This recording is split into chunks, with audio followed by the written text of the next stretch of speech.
হাইকমিশনের সহযোগিতায় কোনো রকম বিমান ভাড়া ছাড়াই মালদ্বীপ থেকে এক প্রবাসীর মরদেহ দেশে পাঠানো হয়েছে। রোববার দুপুরে বেসরকারি বিমান সংস্থা ইউএস বাংলা এয়ারলাইন্সের ফ্লাইটে প্রবাসী সাব্বির মিয়ার মরদেহ দেশে পাঠানো হয়েছে বলে নিশ্চিত করেন মালদ্বীপের বাংলাদেশ মিশনের কল্যাণ সহকারী মোহাম্মদ জসিম উদ্দিন।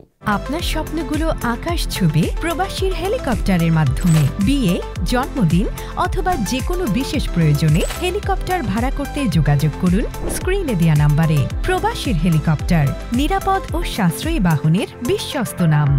হাইকমিশন সূত্রে জানা যায়, সাব্বির মিয়ার মরদেহ 10 দিন ধরে স্থানীয় হাসপাতালের মর্গে রক্ষিত ছিল। বৈধতা না থাকায় সাব্বির মিয়ার মরদেহ পরিবহনের খরচ ওঠানো সম্ভব হচ্ছিল না। এছাড়াও তার মৃত্যুর আগে হাসপাতালে চিকিৎসা বিল বকেয়া ছিল।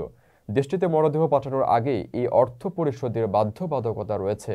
পরবর্তীতে দূতাবাসের চাহিদার পরিপ্রেক্ষিতে প্রবাসী কল্যাণ ও বৈদেশিক কর্মসংস্থান মন্ত্রণালয়ের বরাদ্দের অর্থে মরদেহ বাংলাদেশে পাঠানো সম্ভব হয়। এর আগে গত 20 ফেব্রুয়ারি মালদ্বীপের ইন্দিরা গান্ধী মেমোরিয়াল হাসপাতালে চিকিৎসাধীন অবস্থায় সাব্বির মৃত্যুবরণ করেন।